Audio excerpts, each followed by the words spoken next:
देखो अभी आराम से सब लोग जा रहे हैं ना।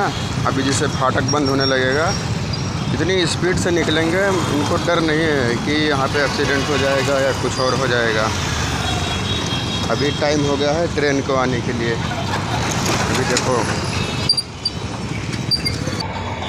अभी देखो ये भाई जा रहा है। अभी ये फाटक गिराएगा, उसके बाद में लोग बहुत तेज़ चलने लगेंगे यहाँ पे। देखो अभी हॉर्न देने वाला है। देखो